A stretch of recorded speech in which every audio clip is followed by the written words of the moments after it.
Welcome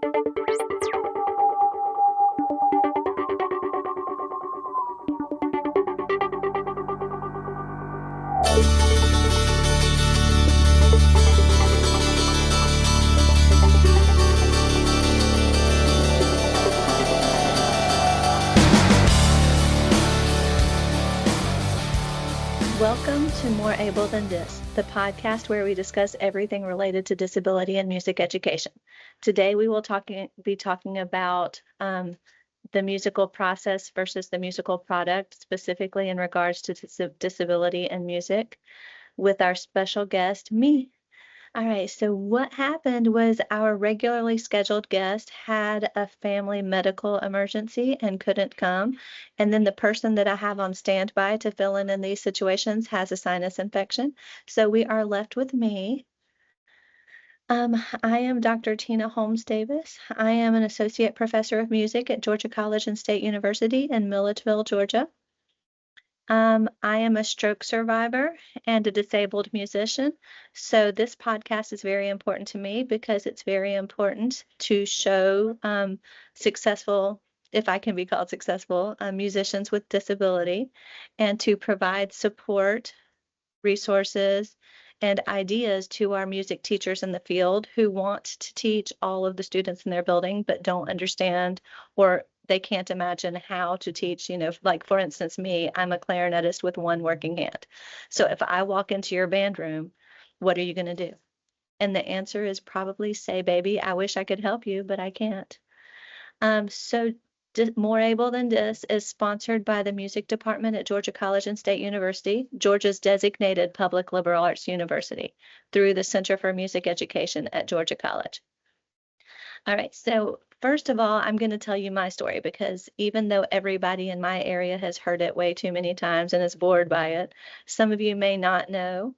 I did have a catastrophic stroke in December of 2016. And with that stroke, I lost my fine motor skills on the left side of my body, including the use of, let's just call it fine motor skills. I can use my left hand to like grasp and open doors and things like that, but I can't really use my fingers in a way that would allow me to continue to play my clarinet. And it's the same thing. I was even telling one of my classes last night, I can't, when we're doing Dalcroze things and we're putting the beat in our feet, I cannot guarantee you that my left foot is going to move with the beat. Sometimes it will and sometimes it won't. And so I typically don't put the beat in my feet. I typically put the beat somewhere else because I can guarantee that the right side of my body will do it. So anyway, I say all of that to say, being a clarinetist who can only use one hand isn't very good. And so I called David Knabb. David Knabb is a saxophonist and a stroke survivor, and he is at the University of Nebraska in Kearney, or Kearney. I always say that wrong. And David, after his stroke, worked with instrument builder Jeff Stelling, I think is his name, to create a one-handed saxophone. And so they worked together over the course of months and years and created a toggle system saxophone that allows David to play the saxophone with his working hand. And he also was able to develop another one that he can rent out or loan out to one-handed musicians who want to play the saxophone. And in that way, David was able to share his resources with others who may have similar issues. So I called David and I was like, do you have an option for the clarinet? And he said, no, but Peter Worrell in the UK does. So I was able to get in contact with Peter and find out, what I needed to do to get a right-handed clarinet. Now, because Peter has a right-handed and a left-handed option, and because that they're just not so many people, excuse me, so there's not just a steady stream of people who need a right-handed or a left-handed clarinet. Peter actually only builds the clarinets by order. So I wrote 2 grants, internal grants here at Georgia College, and got enough money to order the clarinet. And a year later, Peter didn't want to ship it because he hand builds all of these clarinets. I was supposed to be able to go to the Clarinet Fest 2019, I suppose. I think it was in Belgium. And while I was there, I was going to meet up with Peter and take possession of the instrument. But my support team decided that I was not ready to travel internationally by myself. It was probably a good decision, but I always think I can do everything. So long story short, or I guess it's too late for that now, I did not travel to Belgium, and I did convince Peter to ship the instrument, which worried him to no end, but it did arrive here unharmed, and I do have a one-handed clarinet that I am able to play. Now, I am learning, after almost 40 years of playing the bilateral clarinet, I am learning to play another fingering system. And you may recall I had a catastrophic brain injury. So I am trying to learn this with reduced ability to read, with reduced ability to focus and stay on task and all of that. So I will probably never be able to do what I had been doing on the bilateral clarinet. But I am very excited and very grateful for every ensemble that lets me sit last chair and edit my parts and just do what I can do and be there. And this actually takes us into today's actual topic, which is the musical product versus the musical process. So I hear a lot of great music teachers that get hung up on disability music because the people with disability aren't going to be able to play the grade 4, 5, 6 music that we play in our music program. And they're not going to be able to keep up with their able peers in terms of making a product that we can record and that we can take to competition, and we can do those things. So my point here is that the only reason that your music class, that your musical ensembles exist is that musical product. Now, let me just stop right now and say I am not giving anybody permission to put out crappy musical performances. The musical product is a very important part of what we do as music teachers, and the musical product is very important to many of our music students who aspire to perhaps be professional musicians or be lifelong amateur musicians, and they really want to excel on their instrument, and they really want, or their voice or whatever they do, and they really want to be in collaboration with people who excel with their instruments and their voices. So do not give up on the musical product to accommodate students with disability. That is not what I'm saying. But I am saying that there are other things, there are other purposes, and there are other outcomes that we can also focus on. So the musical process is something that able musicians focus on. When I was a middle school band director, every spring I spent so much time with my 8th graders saying, if you join the marching band, you'll have a team of friends that, of all grades and in all areas before school even starts. You'll know how to get around the building. You'll know who the band directors are. You might even know some of the other coaches and teachers who were up there during the summer. And so I touted the social benefits of participating in music education to my able students. So why would our disabled students be any different? Our disabled students are frequently put in classes away from other people, or maybe they don't interact with their able peers when they're put into a general population class. Maybe they feel, their status, or maybe they don't know anybody yet because they have been educated away from the general population. So, those students, they might be so excited just to be in a class with people that, they all play the clarinet, and so they're all the same, or they all play trombone, whatever it is, or they all sing alto or whatever it is. Sorry, you can tell I was a band director. And so they might be super excited to have a friend group that where their disability isn't the primary thing about them. The primary thing about them is that we're all musicians. And that is no different than our able students. And I'm so excited about that. So perhaps they're not first chair. If they can hang, let them play what they can play. You might be able to edit parts. You might be able to give them just the quarter note downbeats, and they can play the quarter note downbeats. And they might not contribute to the musical product, but they don't hurt it. Let them play, let them be in there like everybody else. Your students will figure it out. But, don't say anything, just say, we're playing what we can play. And, this person's very important because while we're doing all these things, they keep us on beat. And that's their job. and they'll have a job and they'll have peers and they'll have a section and they'll get to go to the football games, they'll get to go to Disney World, and they'll get to do these things that people don't always get to do when they're disabled. And they're not really helping, but they're not hurting. But again, they're not hurting the musical product. So we're putting out our high quality musical product, but they also get this social interaction and the social sense of belonging that they wouldn't have gotten otherwise. And it's the same social sense of belonging that we all get when we perform with ensembles. Now, please, please, please, please, please make sure you're getting the additional assistance that you need. I had a great little student when I was a band director with autism, and this child played percussion in my band. So we had 8th grade night with the high school, and so I just lined up my 80 plus band and the student with autism, and we went to the football game. Now on this school, we had the middle school, the stadium, and the high school. So the football game was on the property. And we walked over there and we sat in the stands with the high school band, and it was a great night. And I had told the parents that we were going to leave to pick their students up after the game, or 10:45, whichever one came first. But an injury in the first quarter made the game go long. So I always lead my students Pied Piper style, because it's their job to keep up with me, not my job to keep up with them. So we walked around the stadium into the middle school parking lot, and everybody's getting in cars, and it's a great night. We had a great time with the high school band. We got t-shirts. It was wonderful.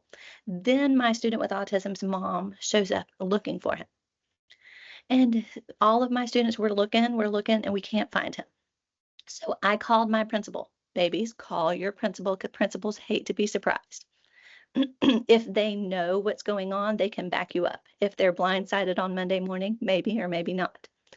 So I was retracing my steps because the student was not with us. So I get all the way back into the stadium and I look up in the percussion section, and that baby is still sitting there in the percussion section watching the game. I run up the stairs. I'm like, I told everybody to leave. Why are you still here? And he said, because the game's not over. And then I realized it's my fault, because, this child may not have been to a football game live before, and maybe certainly not with friends. And, students with autism sometimes can be really rule following sticklers for rules. And so he couldn't leave until the game was over. But I was able to get him and return him to his mom and call the principal and tell the principal that everybody was fine and it all worked out. But we could have solved that problem if I had just had a paraprofessional or another teacher or a parent sitting in the stands, specifically for that child, but also to help with all of the children. So, when we are taking students who have additional needs with our ensembles, we're letting them play the music, we're editing the music, whatever we're doing. But we also need assistance with their particular needs, be they medical, be they social, whatever, but we're going to need assistance with those particular needs. And that assistance, like I said, will carry over into the other kids, because that paraprofessional who's sitting there for that one child isn't going to ignore the fact that the other children need to sit down and shut up. Sorry, so now we have our student playing whatever they can play. Now let's imagine we have a student who cannot hang. They cannot play, they cannot sing, and their presence, though socially acceptable, is not conducive to the musical product that we're trying to make. And that happens sometimes. You get students who vocalize randomly, or who vocalize in their own, maybe they can hit the pitches, but they're not getting the words. Maybe we get students with spasticity and they cannot control their body movements well enough to actually play an instrument.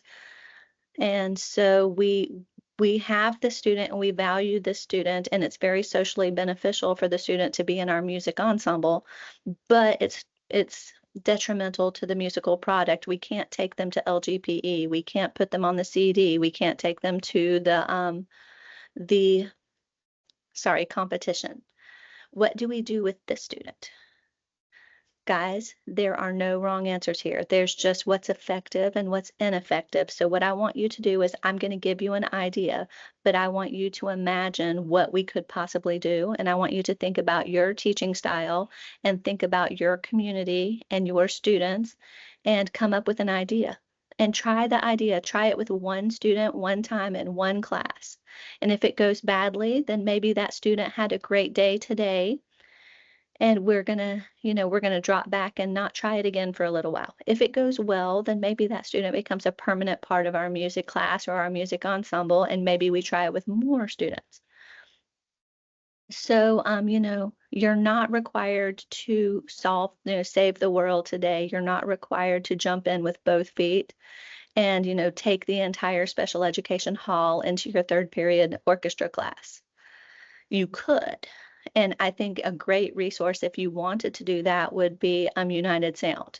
They have wonderful procedures, they have wonderful print materials, and they have a wonderful program that might help you with something that big.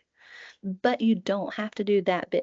So what I would say if I have a student, let's just use a choral example of a student in choir who vocalizes randomly and who maybe doesn't sing with the rest of the choir. Now, sometimes our students with autism, they may be nonverbal, so they're not going to say the words, but maybe they're very good with pitch memory. And maybe what they need is a practice CD. So they're not going to necessarily get the exposure in our one class. But if we gave them a practice CD, they could learn the music. The special education teachers would probably be wonderful and play the CD during class so that CD, that music, those pitches get into the head. And the parents may be willing to also do that to give their student the opportunity to sing with the choir.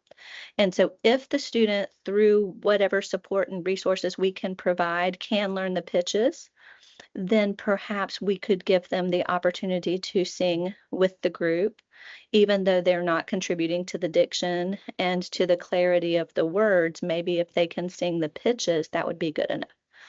Now, in a case where the student can't sing the pitches and can't sing the words, or in an instrumental class where the student cannot keep up with the group and it's detrimental to the musical product, we might be able to have this student be in class and not perform. Or maybe this student can perform some concerts, like certain concerts in the building, but doesn't perform all concerts. And that's not great, but we have able students who don't want to perform, who would love to be in our music classes for the social benefits of making music with their peers. So maybe that, this could extend beyond students with disability, and we could have the option of having students who just play in class, and then it's not the disabled student who doesn't get to do all of the performance, but maybe we have some students, able and disabled, who don't play all of the concerts. And if you have enough time in your schedule and enough instruments or voice, whatever, if you have enough resources, maybe you have a non-performing ensemble or an ensemble that performs a reduced schedule. So if most of your ensembles perform 3, 4, 5 times a year, then maybe this ensemble performs once or twice, because we don't want students, what we don't want to do is limit students who want to perform. So if our students want to perform, we want them to be able to perform. But our students who don't want to perform, we can give them that option. And we can also give our students who will not be able to perform that musical product well the opportunity to play in a social group and be just like their peers who don't perform or don't perform often. Now, another opportunity, I'm going to go back to United Sound. United Sound has rehearsals that are more disabled focused, and there might be performances specifically with our United Sound students, and there might be performances without. So, look at all of your options, but try not to create a situation where we're drawing attention to some students who, well, this student can't do what you do, because that could create a social hierarchy that we don't want to create.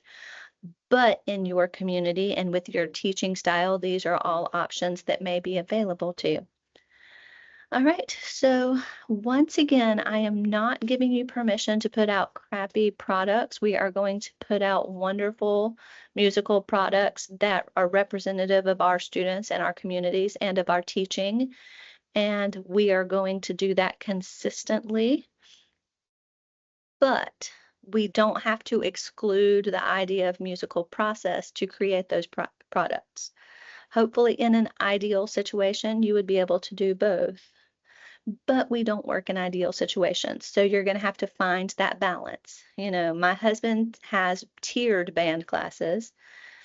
And so he's able to have his students with disability audition just like all of the other students, and they're placed into the band class that is on level with their playing ability so that there's no distinction between students with disability and students that don't have disability. Everybody does exactly the same thing and they play in classes exactly the same way.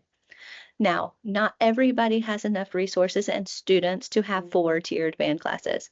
So we look at that and we say, that's wonderful. How can I make that work in my reality? And this brings us to the end of our episode.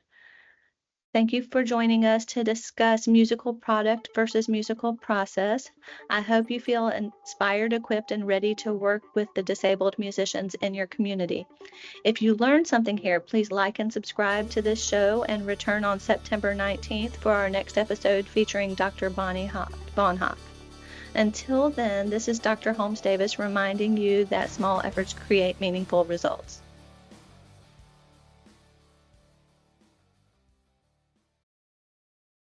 Listener question from a band director, and I thought it would be better for you to answer it. Great. So our question pertains to a band student with autism. And this student seems to be very musically successful, but, and I'll read so I get it right. No, let me back up. There are days that he may throw a pencil or lift a chair over his head or just make noises. I think it's him trying to get attention. He doesn't seem to want to be harmful or anything. My problem is that I have a group of girls in that class who have grown very impatient with him and can be ugly. So is there anything I can do to help the situation? So what I see is there's 2 things. There's the student with autism, and then there's the students that react. Yes. And first of all, I'm not an expert on autism. I can just give suggestions of what's worked in classrooms. First of all, I would try talking to his regular ed teacher and perhaps his parents. With raising things over his head and stuff, sometimes that's almost just a compulsion. And if he had something regular, a fidget, I like the little fidget cubes or something like that that keeps your arms busy. You would think playing an instrument would, but if there's downtime, then they still need to fidget, which is where you get either drummers that are continuous playing, but if you give them something to do, that would help. That seems reasonable. That's what she said, that, the student seems to be a drummer and a good one. And, perhaps it is during the downtime. Yeah. Yeah. Other things is having his clearly defined space. As for noises, some of those you just have to get used to, or I have students where we can kind of reset, like, quiet, please, if it keeps going, because they don't realize it. Like if you've, my grandmother, as she got older, used to hum, and as she couldn't hear it, it got louder. But grandmother, you're humming, she'd stop. So kind of a reset if they're doing something, or particularly during downtime, maybe they're in charge of, giving them something to do, an errand. As for the other girls, sometimes they just, maybe ask if they can spend a day with the student, maybe at lunch or something, get to know them personally. Because right now it's just someone in the class who's bugging them. Whereas if there's a personal connection or something like that, that might also help. You are so smart, because my first reaction was it could be frustration behavior. And the only suggestions I had were to, ask for a parapro to maybe stay with the student, just to redirect the student, or even to help the teacher know what might be needed. But go ahead. With redirecting, we use a lot of visual signs and reminders. My students have like a little picture on their desk that says break time, or with us, we have a sensory room that we call the bubble room. So they have a little thing with bubbles. So if they're really getting wild about it, some of them will, not my younger ones, but the older ones can point to the bubbles, and I know they need a break. They have other cues. We used to have a class pet, and if one kid was about to, if you ask me one more math problem, it's going to go up, he would say, I need to go feed the guinea pigs. And that was his cue. So just if they can regulate and see they're frustrated, or even if you hold up a cue like quiet, please. Okay, that kind of restarts them. So any of See? those things might help. Yeah, this is why we needed you instead of my answer because my answer was so incomplete and it never occurred to me that needs a fidget. And that Yeah, makes so much sense, but it didn't occur to me. yeah, lots of fidget, and people our age don't always realize it, but how many people do you know that chew gum constantly? Or their That's a legs fidget. bounce. Yeah. Yeah, that's a fidget, or those kinds of things. So now we just have more formal things for it. So I think that would help a lot, and I'm glad that he's being included in his band class. Outstanding. Thank you so much. All right, thank you.